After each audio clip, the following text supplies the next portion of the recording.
But it's kind of like say good stuff, write good stuff, and do good stuff.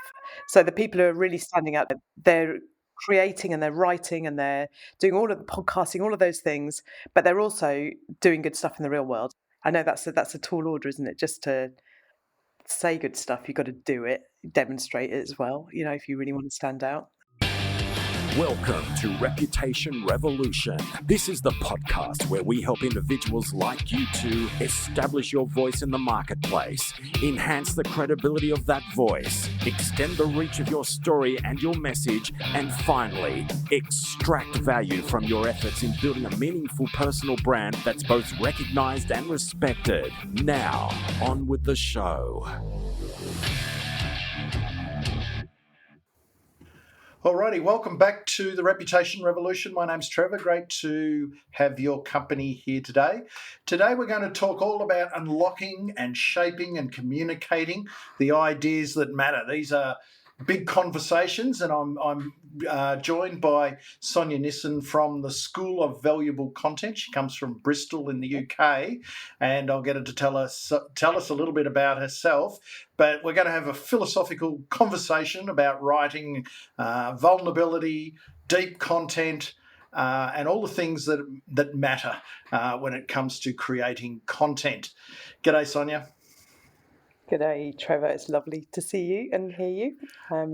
Excited to be here. And it's English summer there, and I think you were saying it was about 35 degrees, so that's on the warm side. It is in Bristol today. It's scorching for us. Yeah, absolutely scorching. It's reasonably hot anyway. It's even in Australia, that's reasonably hot. So, alrighty, we're going to get, as I mentioned, philosophical today, talking about a lot of things. It will all come under sort of, packaging our ideas and understanding what matters and thinking deeper and writing, deep content we're going to go into because these are all elements that I think will join a few dots, and maybe there's a couple of writing tips along the way. But before we get into it, a bit of context.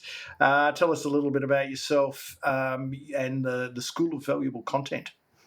Sure. No, I'm Sonja. I'm fascinated by the power of ideas, really, Trevor. So, I noticed way back when I was in sales in my early career that an idea connected when a sales message didn't. So people gravitate towards ideas in a way that they don't gravitate towards a sales pitch. And I took that idea into an approach which I've called valuable content marketing. It's a way of communicating your ideas, as you know, through the content that you create and share for the audience that you know and love. And I'm still fascinated by that today. I've been in this industry for 25 years probably, before it was really called content. And I now I work as an independent content strategist, helping people to shape and communicate their ideas. And I also run the School of Valuable Content with my long-term collaborator and friend Sharon Tanton. We wrote the book Valuable Content Marketing. We ran Valuable Content together for a long while, and now we run the School of Valuable Content together and have our own independent consulting and writing practices. So yeah, I hope that makes sense as an introduction. Yeah, all the things. That's the wonderful thing today, when you've got that expertise, and a lot of listeners are probably in the same boat, in as much as you can do that now, can't you? You have collaborations, you have books, you have online courses and online education and schools, and but can do strategy, and whether it's meeting someone around the corner or someone around the world, and still do the job for them. So living the and I did notice from your Instagram the other day, you've been doing some marathon riding sessions on your bike. Do you want to quickly dig into that? This is also part of the lifestyle where you can run that business whether you're in your office or on a bike. Yeah. Well, I got rid of my car a few years ago, and so I've been cycling quite a lot. And I've always wanted. I love an adventure. And there was a train strike here in the UK, and I Oh, had to get down to see my dad on the south coast, and I couldn't get my train, and the bus was going to take hours. So I thought, wonder if I could cycle. So it took me a couple of days. I stopped off at my cousin's on the way, and I just had the best adventure, just by myself. Beautiful. This country is so beautiful. We forget sometimes. Quiet yeah, roads, off-road paths, through the forest, the New Forest. Oh, it was just stunning. So yeah, I loved it, and I got there, which is amazing. terrific. Yeah. And always good to clear the mind as well. Oh yeah, for sure. Yeah. So let's rip into the deep content, but let's start, as I said it from the outset. We're talking about unlocking, shaping, and communicating ideas that matter. What does that mean to you? I mean, that's what you do. Why Mm, is that important? I know that you just mentioned that ideas are more stronger than pitching and marketing copy, mm, but what does that look like to you, and what's the process like to mm. do that with people? Because we're talking about people who are experts and thought leaders and running their own businesses, and they need to cut through the noise, and often it's Yeah. your ideas that are the key differentiator, but that's a problem if you can't package them and articulate them. Yeah. Or know exactly what they are, and I think that's really interesting. So, yeah, great question. I'm excited to talk about this, but I think what I've noticed over the years, and um, this goes right back to my early sort of sales experience. As I said, is that an idea connects. And I'll tell you where that came from to start off, and then I'll go through the process. But I was working for this amazing consultancy, sort of small consultancy company, and we had a guy called Tony Collins who ran the business, and he was brilliant on stage. And he was looking then at the future of customer contact. Customer relationship management. Yep. And when he talked about his ideas on stage, people gravitated towards him. And, you could see that happening. He knew exactly what the business stood for. He knew what he wanted to say. And it was so seductive to an audience. We got leads in droves. So that was the beginning of it. And ever since then, I've tried to help people get as clear as Tony, really, in terms of what they stood for. And this dovetails into brand, doesn't it? And it dovetails into your business strategy, your purpose, why you exist, who you exist for, what you do. And I think, this is what's so interesting to me about the whole content marketing process is for it to be successful, you have to be so clear who you are, what you stand for, who you're for, and what you do. So it goes right back to business strategy. And, to do that, you need to, really unpick everything, to get that point of clarity for the content marketing to actually work. So that the process that I've discovered over the years, through trial and error and many projects, starts with the person I'm trying to help. What matters to them? Why do they do what they do? I know all this why stuff's been around for a long time, but it's so important. Mm. And who do they do it for? Who do they really want to serve? And what is it that they're trying to do? And that sounds like easy questions, but as you know, running your own business, that's one of the hardest things. But you don't stop there. You can find some answers there, but the way you get clearer, I find, is by holding a bit of a mirror up to a company or to an individual, and that's through customer research and feedback. And feedback is the most powerful thing, because often us, as business owners, we're mired in all our stuff. We can't see things clearly, but actually we are communicating a story to the outside world. And often, if you ask the people around you, your clients, the clue you love you, your business partners in some way, and ask them how they see you, then you'll get a much better reflection to help you make those decisions on what the big idea is, why you're there, who you're for. And it's a combination of some real introspection, Mm. but also some external feedback that helps you get clear on that purpose and the idea behind everything that you do. Mm. And it's the most powerful thing. So it's a combo, I Yeah. guess. And yeah, does that make sense? Yeah, I it mean, does. I love that thing. It's so important. And the words, sorry, I'm going on now, but the words people use when they describe it. And I ask things like, I ask people in the interviews. A lot of my job is interviewing, individuals, or their stakeholders, their outside audience, and the kind of things that I ask them is, you know, um, about their world, and then how did you meet this person? Why did you connect with them? What is it that you wanted them to do for you? And then some really interesting questions and powerful ones like, why does the world need Trevor Young? It's a big Oh, question, that, shock horror. and that digs for value, and it's Yeah, and your purpose and everything else that comes around. And people will come up with the most incredible things, much clearer than you'd ever be able to describe it yourself. yeah, It's very nice. yeah, and it works for businesses as well. Bigger businesses. So I'm working for a big drug and alcohol support service here in the UK at the moment, and again, they've been going for since 1967, I think. So that sort of purpose and Yeah, audience and all of those sort of strategic questions becomes muddied, but through the feedback and through spending time with their internal teams, you can get clear. yeah. And it's yeah, And yeah, you're right, whether it's a big organization who tends to get lost versus someone who's a yeah, sole operator running a small business and or an agency, or mm, they are the brand, they are the business and the brand. yeah, Then yeah, they're clearly important things. And I guess the funny thing is, sometimes it does veer into what you'd probably call, as you mentioned earlier, business strategy. But I've always found that whether yeah, it's from PR, communications, comms, social media, it doesn't matter to me because I blend them all in together eventually. But yeah, certainly at the pointy end of content, you you're going to it acts as a catalyst for your business and your business strategy, because yes, I haven't really thought about that over absolutely. a period of time. And content is really just, I guess, the public face or the manifestation Yeah, of all of that. So it's funny when you do those workshops, and you'd find out that people are saying, "Oh, I never thought of that." So it makes a yes, yeah, difference. that's it. And I think what excites me about the content as well is that the business strategy, for it to work, it's like a bit of a Trojan horse for introducing real customer focus into a business. Yeah, For your content to connect, to be valuable, it has to be valuable to your customers.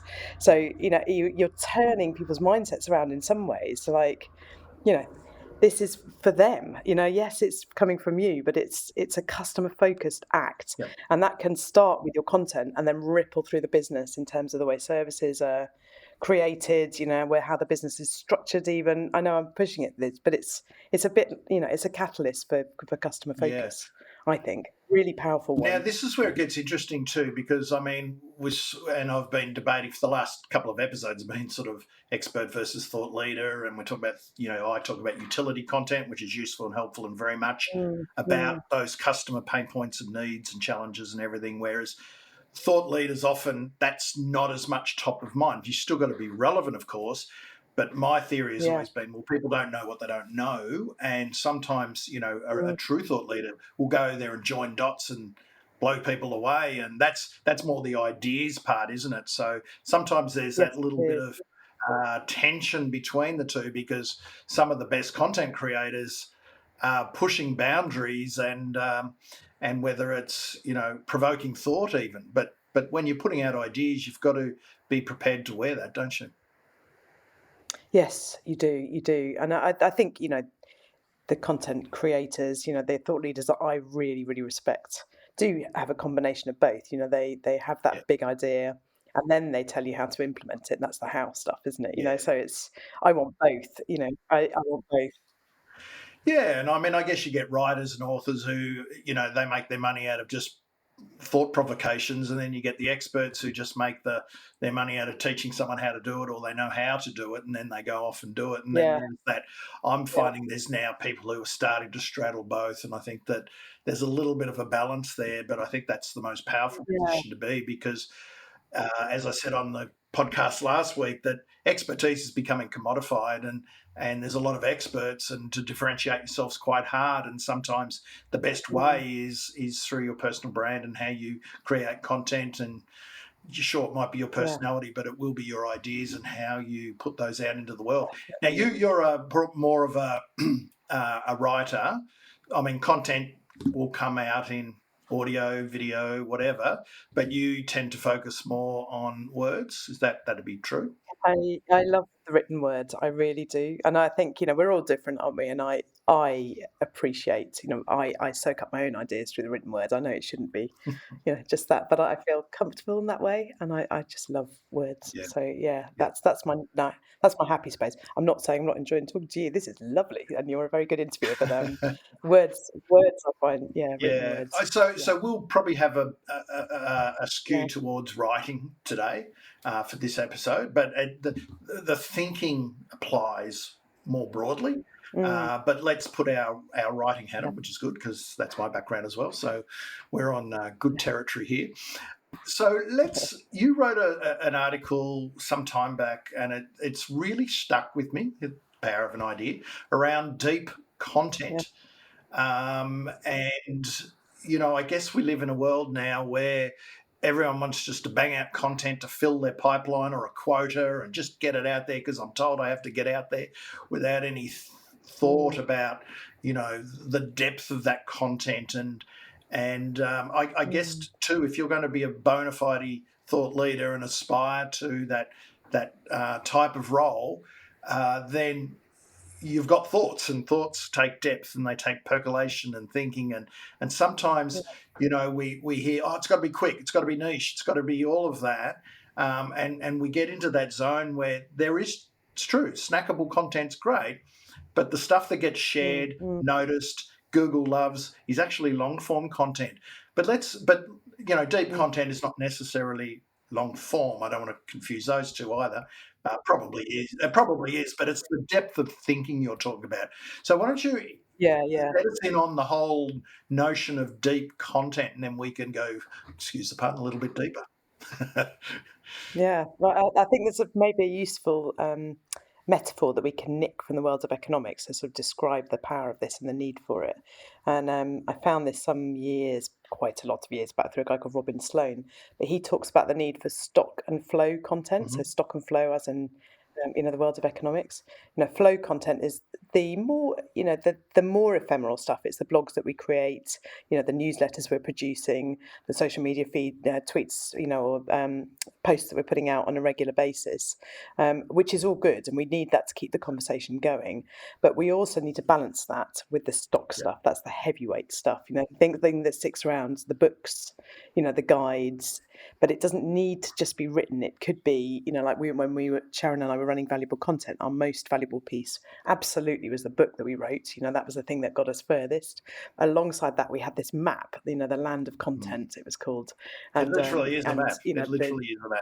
it literally is the most beautifully designed map. It took so much thought, and I think that's the depth of thought that it takes to create deep content. But it was a way of explaining the content marketing journey that people went on, where they came from, where they tripped up, the path to nirvana, if you like, and where they could get to. And it was those two things that the most powerful things that we created. That's what I'm talking about with deep Yeah. content. It's something which stops people in their tracks, which you can use over and over again, to explain and help and give value to the world. And I think if we're true thought leaders, but we need both, and a lot of my work with businesses, once we've got those ideas straight, is to say, right, what do we do with this? Get people comfortable with the flow stuff, getting them creating and regularly and getting the word out, but then to step back and think, right, what do we do with this? How can we really, really help? I believe marketing is an act of service. What else can we create that's going to help our audience even more? How can we package that up? How can we create something awesome that's really going to change the Yeah. world, in our space? Yeah, Yeah, I love that. And let's just back the truck up a bit because, yes, it was a map. That is content. yeah, yeah, People think yeah. content is an article, blog article, or whatever. Yeah, sure, of course. But Mm, we can think more expansively and creatively around what content is. I've always talked about absolutely. premium signature content, which is stuff that has value that people would either purchase or give you an email address Yeah, yeah. as a fair value exchange for that. And what you've just described, both, you sell your book, and I don't know whether how Mm, you give the map away or whether that's part of the book, but I've seen it I don't know where I've seen it, but I've seen it. I know about it. I think Yeah, we both were in doing some training with Mark Masters, You Are the Media, month of that's right. learning. We were both on that curriculum, so I think I Yeah, may have spied it there first. But the map yeah, is, you wouldn't call the map long form content because you can look at it, it's on one page and no, all of that. But as you said, it takes time, not just in the production, but it's IP. Like you've literally yeah, taking people from go to woe, connected dots, and that's a really powerful thing to simplify a lot of complex stuff. And you can't that's deep thinking over a period of time to come up with that. I'm sure that it took a few yeah. wines with Sharon to sort of get that one going. It did, and a lot of laughing, just trying to work this out. And I've got some clients at the moment, and they're a UX firm. They're absolutely brilliant. They're called Deck Chair here in Bristol. Ollie and Becky run the business, and they're creating a pack of cards for their Yeah, nice. clients. With them to describe or to help them think through the way they run discovery workshops, and it's so cool. Mm, And so it doesn't need to be written. And the thought behind that. I mean, the experience and the depth of knowledge they've got to be able to simplify it to that extent and gamify it, yeah. through this card game that they're creating is just, yeah.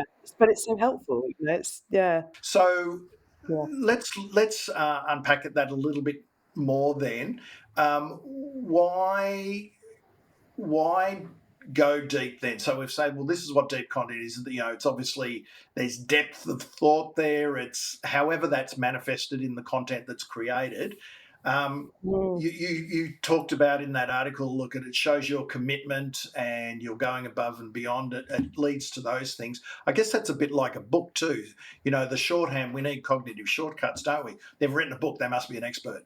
So I guess there's yes, that part of it from a positioning point of view. But if people are really interested in doing business with you, they will check you out, they will go in depth, they will, and if you've given them reason to get more engaged, that's got to be a good thing. And you're filtering out the people who are the dead wood who you don't want to deal with, really, aren't you?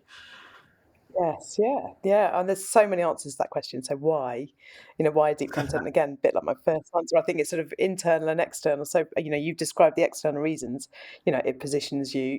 There is huge credibility still in Yep, creating something like a book, and yeah, it goes so much further than you. I mean, I'm still surprised. I'm sure you're the same, Trevor. But how far a book flies, without you. Yeah, Sharon and I got pulled to all sorts of places. Chicago, Lanzarote. You just don't know where it's going to, where these ideas are going to take you. And pull great opportunities towards yeah, you. So yeah, it's an amazingly powerful thing.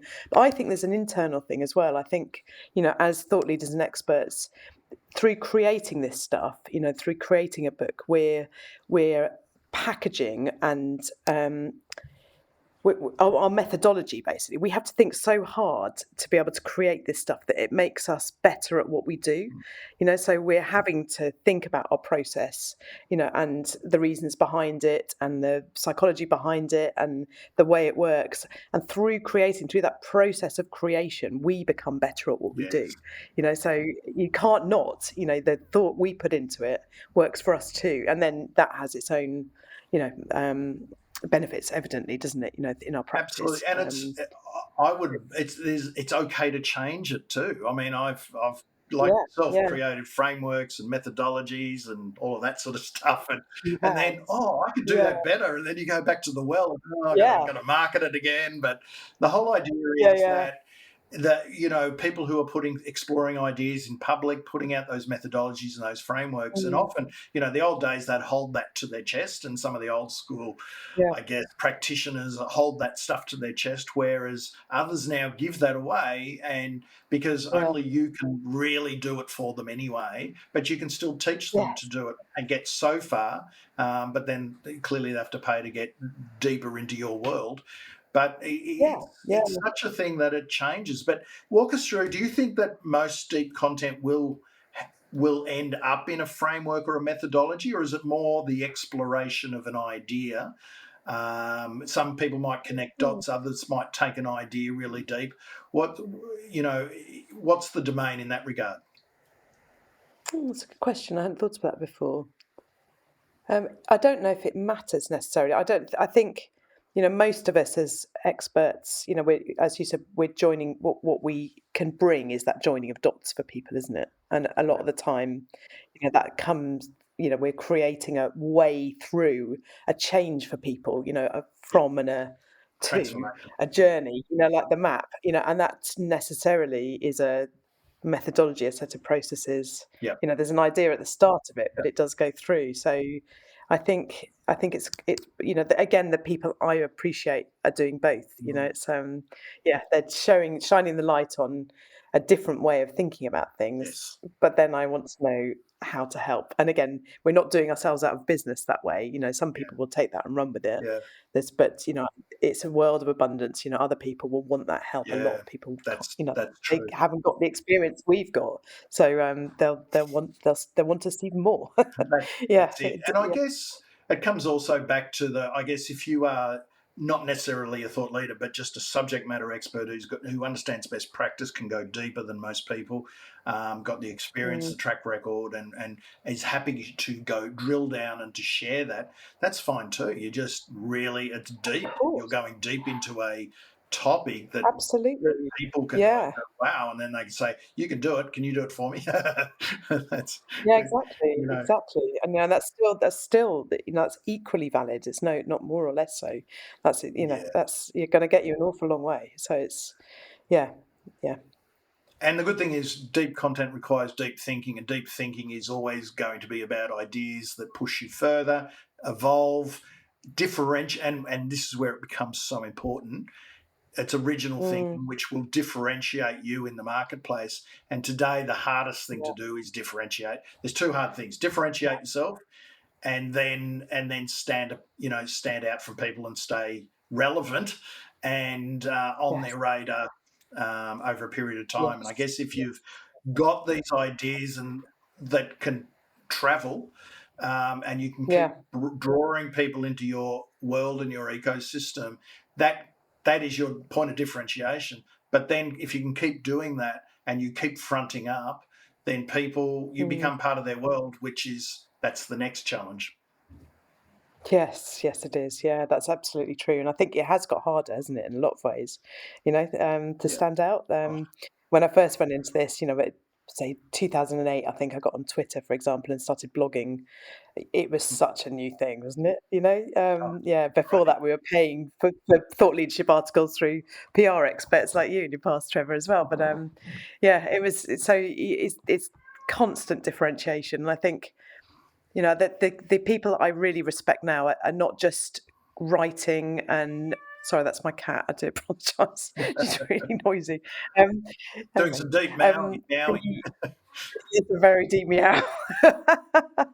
um, but it's kind of like say good stuff, write good stuff, and do good stuff. Yeah, So the people who are really standing out, people like Mark Masters, who we both know and you yeah, mentioned earlier, yeah, they're creating and they're writing and they're doing all of the podcasting, all of those things, but they're also doing good stuff in the real world. His yeah, community down in Bournemouth here in the UK is phenomenal, and what he does for them is incredible.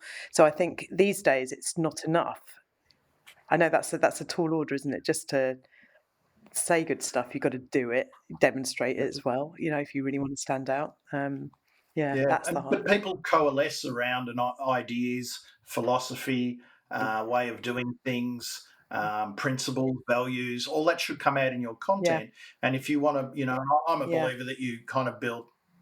Oh, I call it a village of support more so than a community. Community gets a bit harder for people. The word's thrown around a fair bit, but that thinking around building yeah, an audience, building an engaged audience, hopefully turning people into subscribers. But they're the people who are mm, predisposed to your sales message. And if they're never going to be right for you anyway, for whatever reason, which happens all the time, of course. They don't have a yeah, need, but they like you, yeah, they trust you, they'll follow you, and they'll recommend you yes, and talk about you, share your stuff. So they're your allies, your champions, that's the enthusiasts biggie. of Yeah, what it is yeah, you do and stand for. And I've been using the phrase recently, nailing your colours to the mast, and that is, what is that one overarching Yeah. philosophy, way of doing things, that thing that you'll metaphorically, I must add, be willing Mm. to die in a ditch for. And Yes, that's it. Yeah. it's, the more we can understand that, get that, and stand behind that, and that's Mm. our Trojan horse out into the marketplace, I love that. and that's a hard thing to do. That's a hard thing to do. So know your Yeah. colours to the mast, work out what your flags in the ground are, which are the things you want to be known for in expertise, Yeah. and kind of stick to it as much as you can. But that doesn't mean you can't go off and talk about other things. But it's that No. balance between staying consistent on various topics, but also exploring other ways of doing things. And Yeah, if you yeah. get that balance right, I think that's the power. That's the power. I think that's it. And I think if I'm going deep on this, and I'm just thinking about this when you're talking, but what it comes down to in real word terms is kind of care. I think if you're creating this stuff consistently, if you're putting all that effort and work into the content, the deep content, it shows that you really, really, really care about what you do. You love it and Yeah, you're trying to help and you care. And I think that's what people gravitate towards more than anything if we get right down to it. I want to do business with people who really, really give a shit about what they do, if you excuse my phrase. yeah, But yeah. that is so compelling, and you can't fake it. I think that's the thing. People know, if it's half-assed content, they'll know, if it's just done as a tactic. But I Oh, feel, when I read your stuff, Trevor, I know how much you love what you do. I know you care, and I know you want to really explore this to help other people.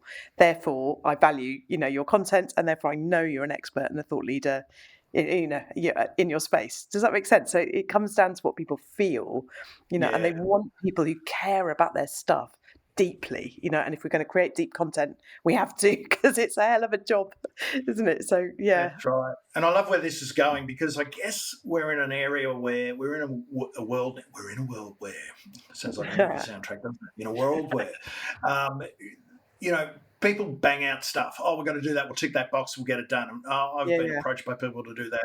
I just deal with people now who have got a heart and they just really want to do it. And Mm, and the transformation in them once they embrace that, and that they're generous and they want to do it anyway, and then you yeah. just help them do it. It's just amazing, and how one thing will lead to another, that will lead to another. But this whole growth hacking, let's just get this. We all want results. We all, sure, we want followers and everything, but it's not Mm, always about the metrics.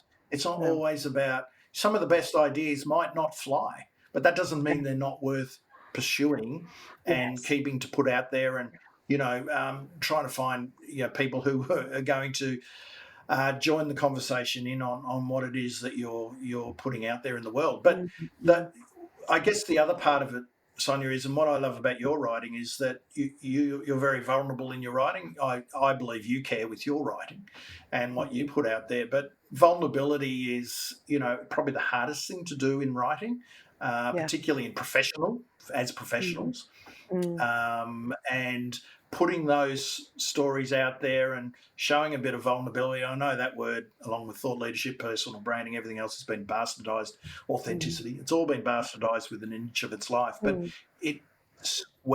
if you peel away all of those layers and just say, being a bit raw, being a bit real, only you can decide how much you want to put out there. Some people overshare, some people don't share mm, enough. But mm. finding out, putting that personality and putting a bit of your real self out there, that makes a massive difference on any content, whether it's deep or whether it's a simple tweet or a LinkedIn post.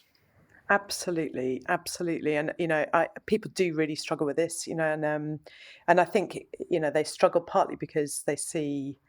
I've heard, post COVID or through COVID, a lot of people are much more vulnerable. Say on LinkedIn, that really Yeah, changed, didn't it? The conversation completely yeah, changed, and people said, "Do I have to do all of that, to create content that connects? Do I have to give away everything?" And a lot of the content was really good. Some of it was not so much because it wasn't necessarily helpful, And I think there's this balance again between you and your story and why you're saying that, what is it for, and how can other people, the reader, the audience, Yeah. benefit from that, and there's two things. And again, my latest post was on, I've really talked about this a lot, so do excuse me again, but my first ever business book of it was called The Trusted Advisor by a guy called Charles H. Green and David Maister. It's absolutely brilliant. When I was in sales, it's around trustworthiness, and they have a Yeah. trust equation where this vulnerability thing comes into play.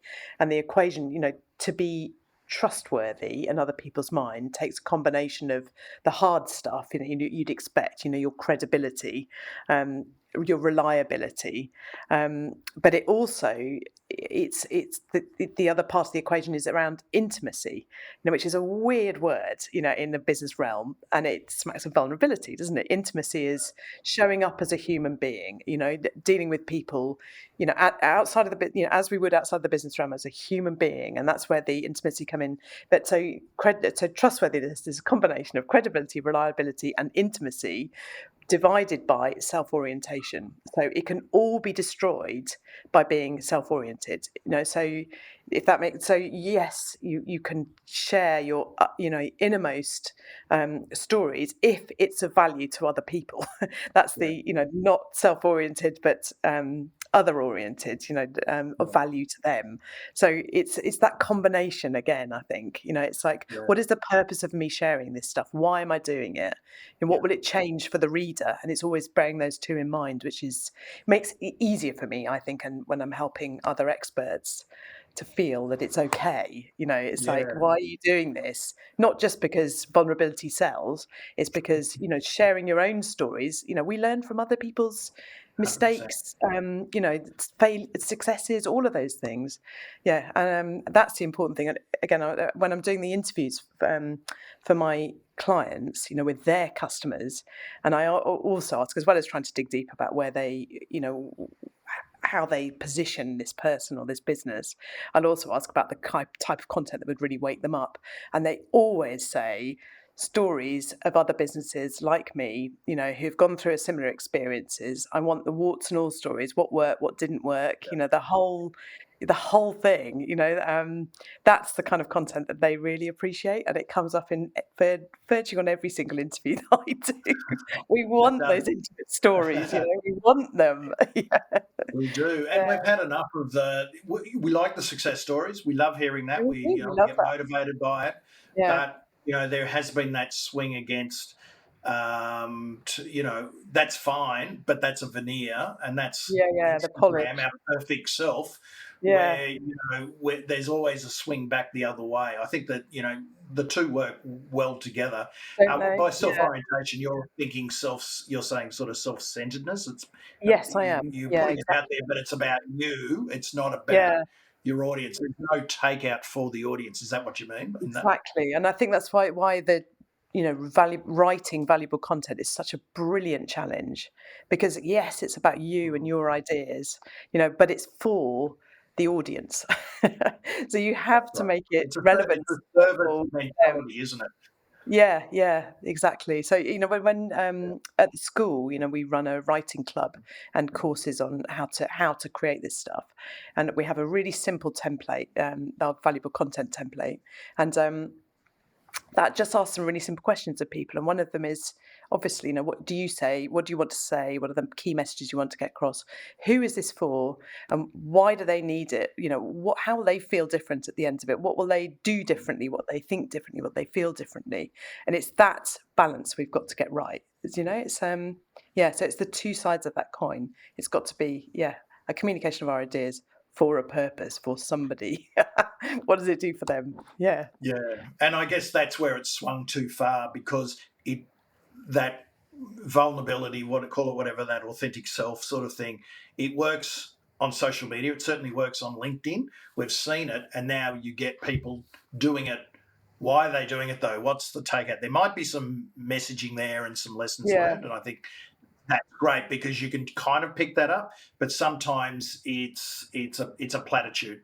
People are doing it because they're Yeah. chasing clicks. They'll get the comments, they'll get their numbers, and then that feeds, I don't know, their dopamine hit. I don't know, I but don't know. that's their one-offs.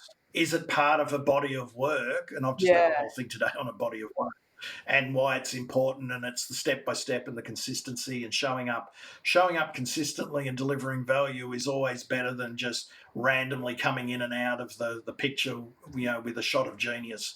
Yes, yes, yes, and that's um, good. and Yeah, and there's no point just going in doing something vulnerable on LinkedIn, getting all the hits, and then disappearing for 6 months. I yeah, mean, what's the point of that? absolutely. And I think, yeah, absolutely, Trevor. That's really interesting. And I think, we've got to show up regularly. People have got to know what we're, what we're all about. What is the question that we're answering for people? And I think, for all of us, there's an overarching question, which will shapes our ideas. What is it we're answering for the Yeah, world? It's that's what we're trying to find for people, isn't it? And it can get very confusing when you run your own business because you've got lots of questions you answer for clients, but what's the biggie? What's the yeah? What's the one you are going to answer for the world over and above anywhere else? And it'll be very different, even if yeah, your underlying skill set is around PR. You'll be answering a different question potentially for a different niche audience. absolutely. I So guess yeah, so. With that, just going back on that, let's call it the vulnerability side of things, the authenticity, mm, rawness. I like is the word I like. But so you've got in your the school and the templates you take people through, and there's yeah. you walk them through a process, and they've got to answer questions and everything. How do you then? I mean, that's about the doing. Why is it? What are you trying to get out of it? What's your message? What's the Mm, takeout for the audience, etc. How do you? And I don't know if you teach it. How do you encourage people to let their guard down a little bit, peel a layer or two off? Because only they know how much they want to do, and what they're yeah, comfortable in doing. yeah. Have you got a sort of a strategy on how you approach that, or you leave it up to people to work that out It's themselves? a really good one. I mean, you can never force anybody to uncover No, things which are very personal to them. I'm a big believer in not being didactic about that, but we can show by example. So, Sharon's very yes, good at this as well. Both of us write, um, and share experiences that have been joyful or not so much, in our working lives and personal lives. And I think we can encourage, by demonstrating more than anything else. So we have some writing exercises at the beginning of every content writing club session we do, and they're pure sort of creative writing exercises to get people in the flow of writing. yeah, And a lot of those are quite vulnerable, potentially. They give people a jumping off point. Um, and that helps people to just write, without thinking of a business audience or how clever they need to be or around their expertise. They purely write from the heart, and I think that practice, yeah, it's journaling basically, which I do in my life all the time, which helps us get used mm, to uncovering our real selves in our writing, and takes away that sort of professional veneer that people can get very stuck with, can't they? That sort of yeah. need to write in a sort of almost academic fashion, because it's Oh, business, I know, a and I think professional fashion. So it's just practice, practice, practice. It's yeah. You yeah. do find your voice though by doing. It doesn't Yes, you just have come. to. That's the only And the way. people that Yeah, I've coached and worked with, they might start quite stilted, but the more they do, the better they get. It's the same with going yes, out and speaking. It's the same with video, live stream, podcasting, everything. The more you do, the better you get. The more yeah, you open up and get comfortable with it. I know people who are, when they first blogged and they horrified at the, at doing it, but what they're all going on social media, going yeah, on Twitter, for example. Once they're on, it's actually not bad. yeah, So yeah, they get used to it, and then you do more. And I think social media and Twitter in particular, but maybe Insta and eventually LinkedIn, they're great ways to just peel yeah. layers off a little bit at a time, get comfortable before you launch into anything that's too I think that's a too really good too big approach. and raw. Yes, exactly. Yeah, and it has to be. Some people are naturally good at this. Or good at this. They find it Yeah, more comfortable. Others, it does really yeah, take some time. It's a hard thing to do, potentially. But yeah. So through that yeah. practice, through exercises like those, the jumping off points, the creative writing exercise, it just helps people. Um, Excellent. Excellent. Well, there's a lot there for people to unpack, I think. Thank you very much, Sonja. I've really enjoyed this. We're very Okay. philosophically aligned, so that's nice. Yeah, And it's, I just think, it's things where it's a matter of doing, having an understanding, putting your heart into it, though. That's the definitely. key, and finding ideas that matter, and don't be afraid to chase those ideas and explore them publicly through your content. So there's Yeah, a lot to unpack, and don't be afraid to go deep on topics, and it might take weeks and weeks and months to get out, but I think it's always worth it. And if it is a big piece, you'll be able to talk about that for a very long time, yeah. through social media and other ways. So it's always a good thing to do. Where's the best place to people to find you? Can they jump on the School of Valuable Content to have a look at what you're doing there? Absolutely. Yeah, we can share the website for that, and you can find me at Yep. sonjanisson.co.uk as well. So yeah, you too. Fantastic. Awesome. Thank you very much, Sonja. Much appreciated. Oh, it's been a pleasure, Trevor, and good luck to everybody out there. Yeah, just let those ideas free. Indeed. Set those ideas free. Thank you. Yeah. The reputation economy is here. The world today needs more genuine, credible experts and leaders to stand up and share their experience, their wisdom, their stories, and ideas. Are you in?